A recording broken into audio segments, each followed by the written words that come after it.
The story begins with Cheyenne, who wasn't like normal guys. Since the beginning, he was super into magic.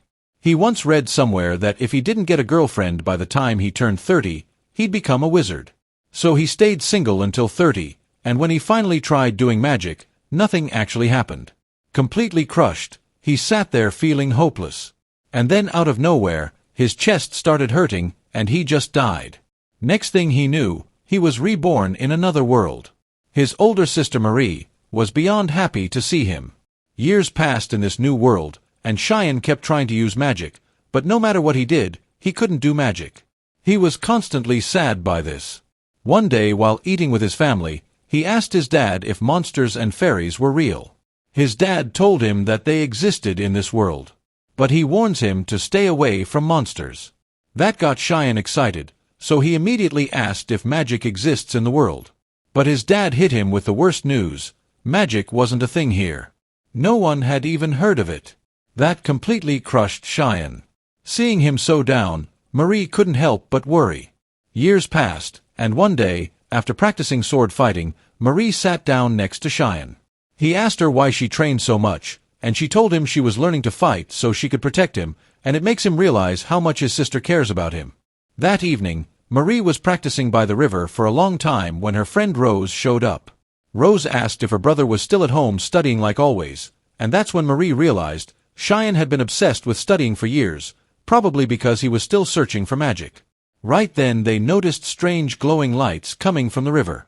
So the next day Marie took Cheyenne to the river, and after a while, a bunch of glowing orbs started rising from the water. She told him their parents couldn't see them, which made Cheyenne think maybe only some certain people can see them. Marie smiled and said, "This is just like the magic you always talk about." Hearing that, Cheyenne got emotional and thanked her for remembering what he said that day. The next morning, they quickly finished breakfast and grabbed 2 buckets before heading back to the river. Marie asked what he was planning, and Cheyenne said he wanted to figure out where the glowing orbs were coming from. So they started collecting stuff: 1 bucket for river plants, another for river stones, and a third one for water. Then, they began catching fish to put in the water bucket, hoping to figure out the secret behind the glowing orbs. It took them a long time to catch a fish, but they finally managed to get one and dropped it into the bucket. Just then, Rose comes there looking for Marie, and she wonders what they were up to. So Cheyenne explained that they were trying to figure out the mystery behind the glowing orbs, so they were catching fish for research. Evening came and like always, the glowing orbs started rising from the river. But nothing came out of their buckets. That's when Cheyenne realized they probably needed a different type of fish. Rose, however, pointed out that catching every kind of creature in the river was impossible. So Cheyenne waded into the water, and Marie followed him. He reached out and touched one of the glowing orbs, which felt warm to them. Cheyenne noticed that the orbs were appearing from different spots every time, which made him think they were coming from some kind of creatures. He even dunked his head underwater to look, but he couldn't see anything, so they climbed back out. Right then Rose managed to catch a female fish and dropped it into the water bucket. And suddenly, the glowing orbs started appearing inside the bucket. That's when Cheyenne finally understood. The fish were creating the light to attract each other. Rose explained that the fish did this as part of their mating process. Hearing that, Marie casually said, "Then I'll marry Cheyenne one day too." Cheyenne, caught off guard, immediately clarified that siblings can't do that. The next day, Marie told Cheyenne that their mom had also refused to let them get married. She looked sad because she always wanted to stay with him. Cheyenne, feeling bad for her, promised that he would never get married. He hugged her tightly and vowed that they would always be together. And then his body started glowing. Cheyenne was stunned and wonders, could this be magic? That moment changed everything for him. He became certain that magic existed in this world. No one had discovered it yet, but he would be the first. The next day, Cheyenne was deep in thought, reflecting on everything that had happened in his life. He raised his hand and tried to use magic, but as usual nothing happened. Marie showed up to call him for dinner, but instead Cheyenne asked her to sit with him. Then out of nowhere, he confessed his love to her, which causes his body to be lit up with magic again. So Cheyenne wonders what was triggering it. But before he could think further, Marie got mad. She accused him of lying just to test his magic. Cheyenne quickly reassured her that he wasn't lying, and when she realized he was serious, she became happy. That's when it hit him. Expressing his emotions made his magic activate. Excitement, joy, happiness. Whenever he truly felt something, his body reacted with magic. At that moment, Cheyenne realizes humans could activate magic at will. Overwhelmed with happiness, he couldn't stop smiling. And Marie was just as happy, because for the first time in his life, Cheyenne was genuinely happy. A month passed since Cheyenne started researching magic, and he had figured out a few things. First, not everyone could see magic. Second, strong emotions were necessary to activate it. Third, using magic too much made his body tired. And fourth, if he used up all his magic, his capacity increased the next time. But no matter how hard he tried, he still couldn't create the glowing orbs like the fish did. That made him wonder if his magic was even weaker than a fish's. Then an idea popped into his head. He tried gathering his magic into his hand. It took multiple attempts, but eventually he succeeded. His hand started glowing. Excited, he immediately punched a wall, which causes his hand to hurt like hell, but he didn't even care. He had successfully concentrated magic into his body. The next day, his dad called him to join Marie and Rose for sword training. But Cheyenne is more interested in practicing magic, and he tries to refuse. But his dad insisted, saying he needed to learn sword fighting for self-defense against monsters. Marie also encouraged him, so he had no choice but to train. Turns out sword fighting was exhausting. Within minutes he was out of breath, making his dad think he wasn't cut out for it. So Cheyenne stepped back and watched as Marie trained with their father.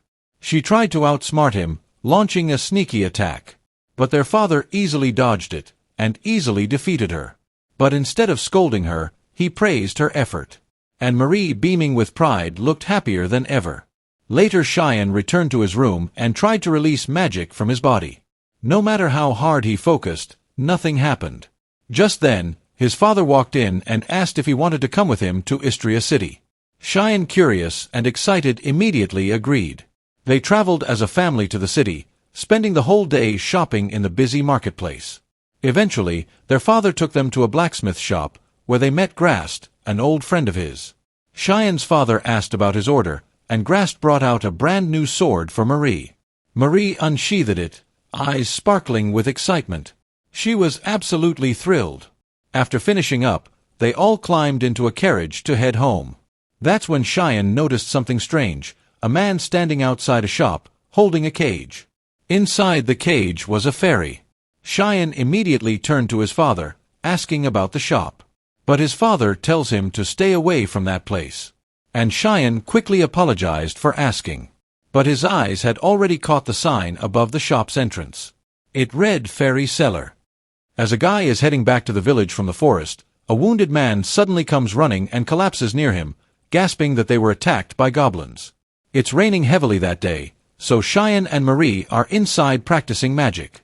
Cheyenne proudly says he's gotten way better at controlling his magic now, while Marie mentions that magic feels super warm to her. But Cheyenne isn't totally satisfied with his progress. He wants to master firebolt and lightning spells. As he wonders why his dad told him to stay away from the fairy shop, they hear people talking outside. Stepping out of the room, they see their dad talking with some people. Cheyenne asks his father what's going on, and his dad explains that some goblins have been spotted in the area, so he's heading out to deal with them. Cheyenne actually gets excited. He thinks fighting goblins might help him understand magic better.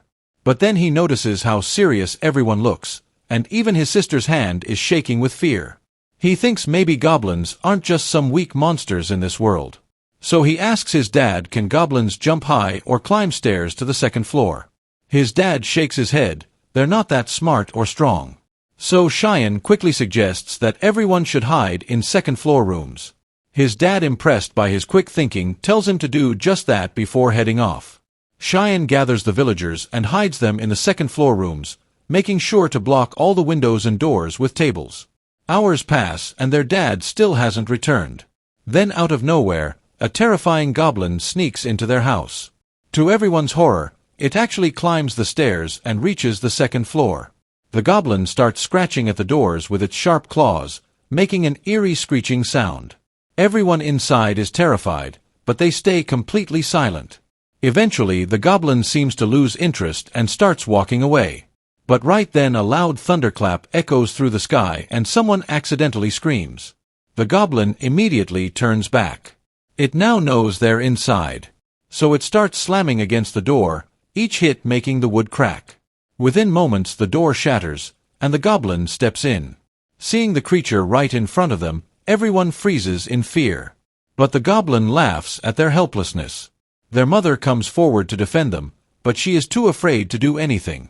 Marie quickly draws her sword to fight, but before she can strike, the goblin swats it away like it's nothing. Then it starts coming closer to her, and just as it's about to land a hit, her mother jumps in between. The goblin's claws slash across her, and she collapses with a deep wound. Now the goblin turns back to Marie, ready to attack again. Cheyenne panics as he has no clue what to do, but without thinking he grabs the goblin's arm. That's when he sees magic flowing inside the goblin. Acting on instinct, he tightens his grip and starts channeling magic heat into its arm. The goblin screeches as its skin begins to burn. But Cheyenne doesn't stop. He leaps up and presses his hand against the goblin's head, pouring more magic heat into it. The goblin thrashes wildly, but after a few intense moments it became lifeless. The villagers start looking at Cheyenne with fear, but he doesn't understand why. However, Rose steps forward and thanks him for saving their lives. Then their attention shifts to his mother. She's badly injured. Cheyenne immediately realizes that her life is in danger.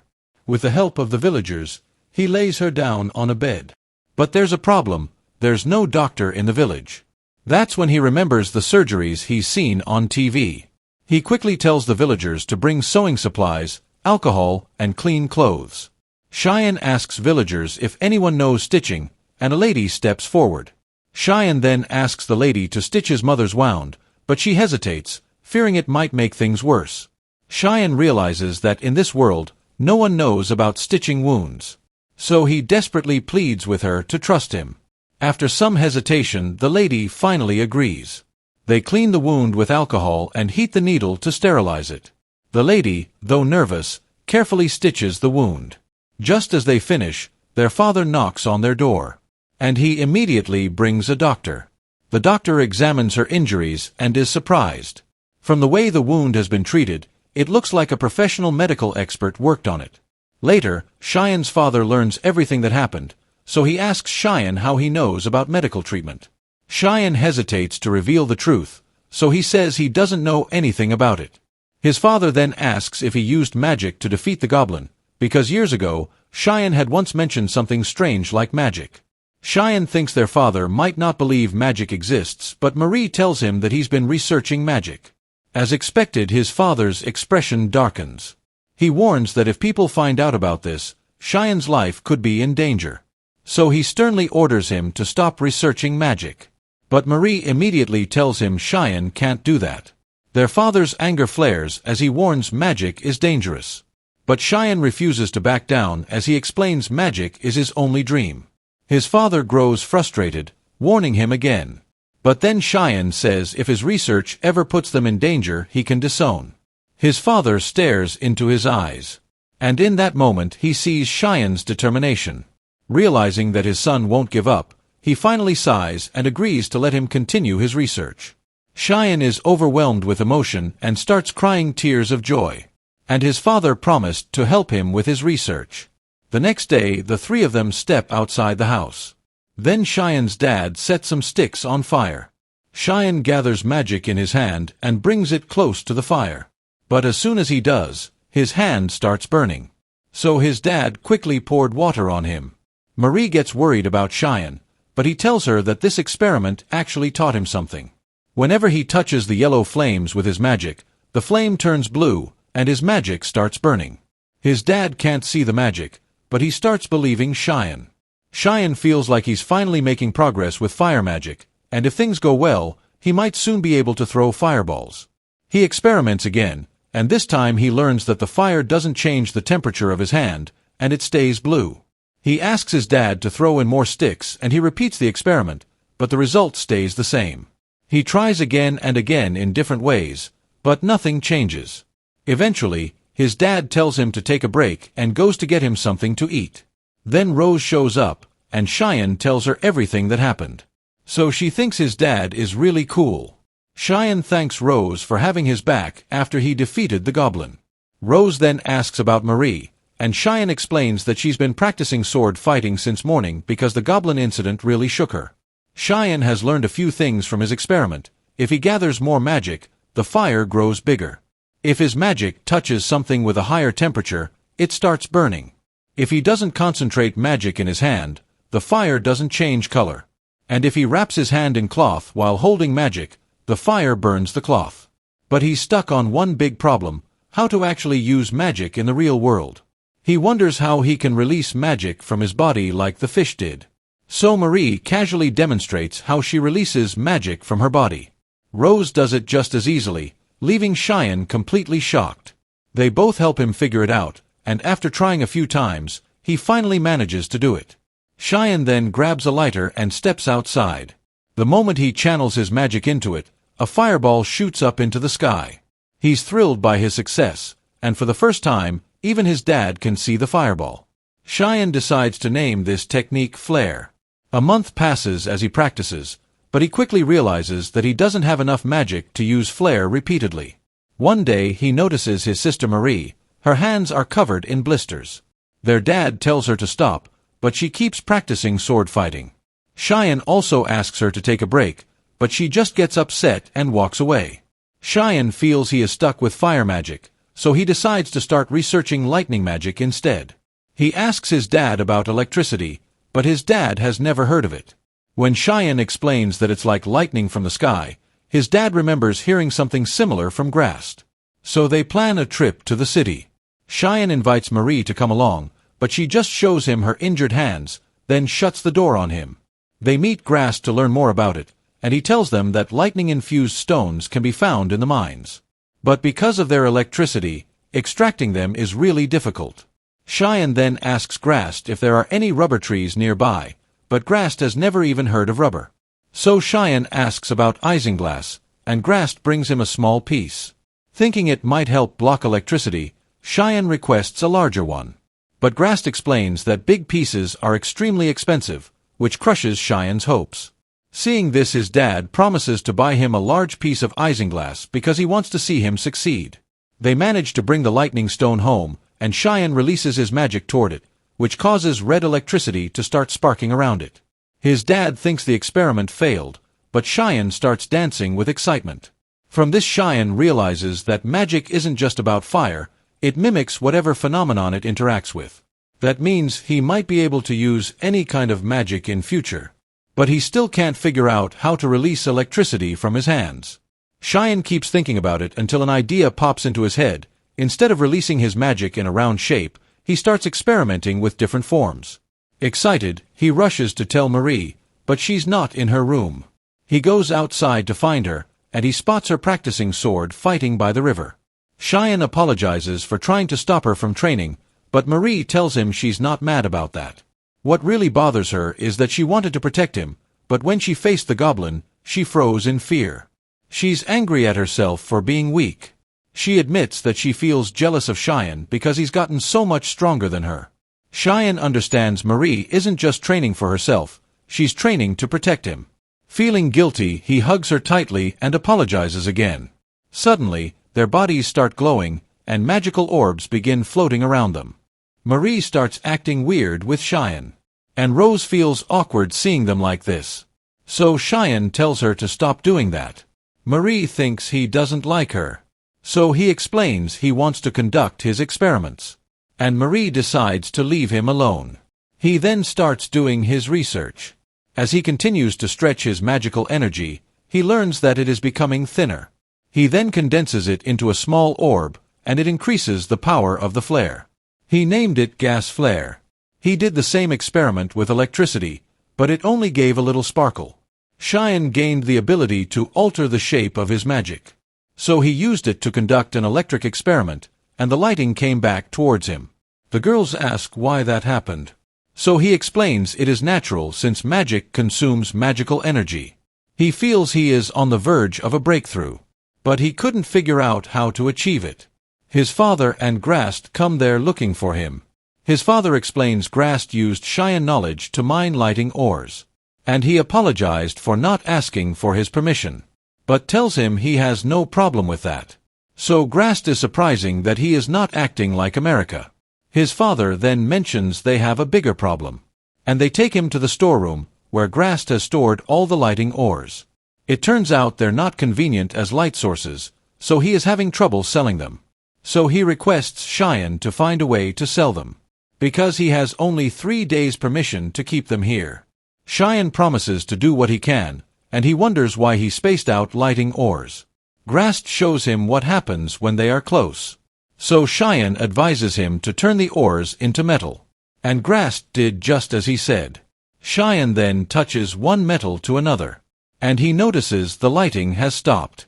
So he wonders when that happened, and Grast says it happened when he heated it to melt it. So he realizes it has something to do with fire temperature. Cheyenne took his father's permission. He then used magic to fire the furnace. Grast freaks out after seeing what he did. So his father nods Cheyenne to tell him everything, and Cheyenne tells him about his magic research. Grast believes him since he saw him using it. He wonders if this will work, and Cheyenne has no idea if it will. Grast decides to give it a try. He then asks them to wait outside, but Cheyenne stays because he wants to observe it. After Grast finished his work, he touched one metal to another, and this time lighting ran between them. They praise Cheyenne for this, and he decides to name the metal iron lighting. They start making more iron lightings. Grast works 3 days without any sleep, and they finally manage to finish their work. Cheyenne came up with 2 product ideas. First is a lighting striker, which makes it much easier to start a fire.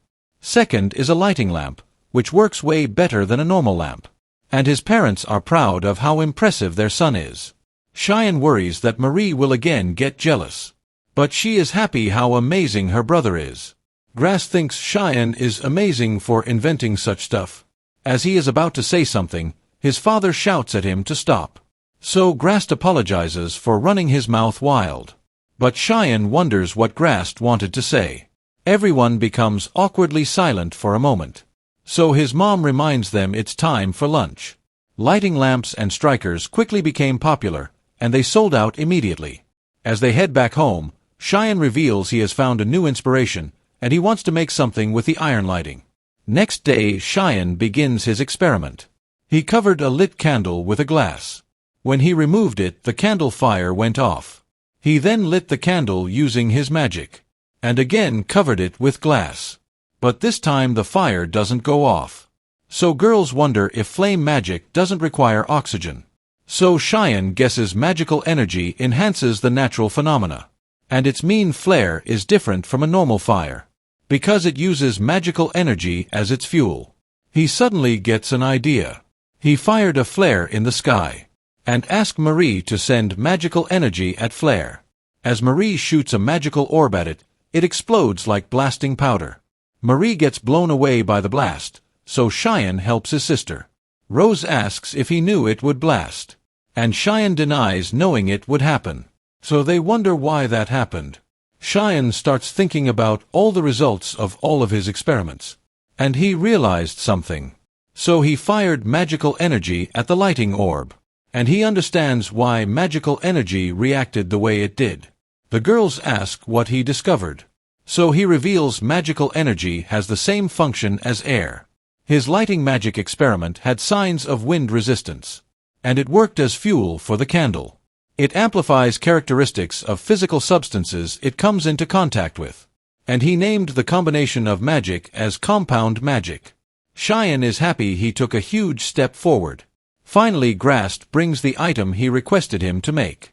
Cheyenne wears his new gloves. He then throws flare in the sky and uses his second hand to throw a magic orb at it, which again causes an explosion. He then gathers some magic and uses it to create a fire explosion. He then gathers lighting in his hands, and he shoots it like a lightning bolt. He named this magic bolt. Everyone there is amazed since they have never seen something like this before.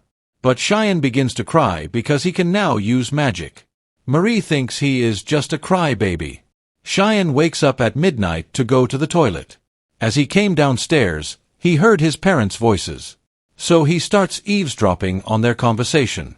He hears they are worried that he will grow arrogant, but his father feels he is special because he was entrusted by someone to them. And he realized he is not related to his family by blood.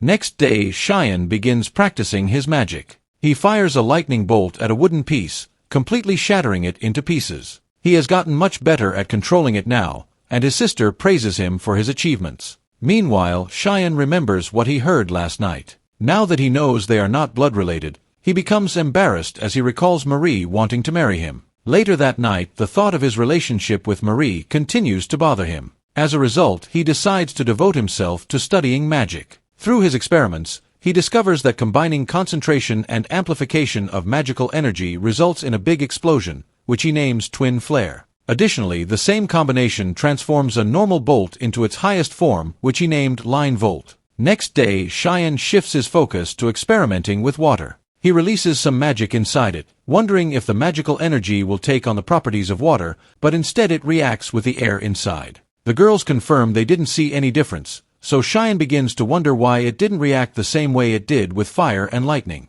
After thinking it through, he figures something out and orders his magic to lift the water. This time some drops of water emerge, making him happy that he can now use water magic too. Encouraged by this, Cheyenne then tries to gather water from the air, but his experiment fails. However, he feels a slight dampness in his hand, so he tries again, this time expanding his magical energy over a larger area. Eventually, he manages to gather some water in his hand. Curious Marie asks how he did it, and Cheyenne explains that he spread his magical energy over a wider range. Following his lead, the others try the same method and successfully gather water in their hands. Pleased with their progress, Cheyenne names this water magic Aqua. Now he wants to test if his magic will work against monsters, so he asks Grast for help. In response, Grast takes them to the Adventurers Guild for registration. When they arrive, they meet with the receptionist, and Grast shows her that he is a platinum rank adventurer. He then asks the receptionist to register the three of them. However, just at that moment, their father appears. Initially, they assume he will not allow them to register, but to their surprise, he supports their decision. Furthermore, he reveals his diamond rank registration badge, shocking everyone in the guild. Afterward, he encourages them to take a quest. Later, however, he scolds them for not informing him about their plans. They apologize for keeping it a secret, and Cheyenne wonders how he found out. Their father explains that Marie had been acting strangely for the past few days, so he suspected they were plotting something behind his back. Nevertheless, he praises them for seeking Grast's help instead of attempting it alone. Seeing their determination, he decides to accompany them on the mission. He leads them to an area where they can find many kobolds, which are considered much weaker than goblins. Without hesitation, he starts eliminating as many kobolds as he can. As Cheyenne worries he will have no enemies left to fight, his father reassures him that he has only reduced their numbers. Before long, a group of kobolds appears, and this time he sends the others to fight.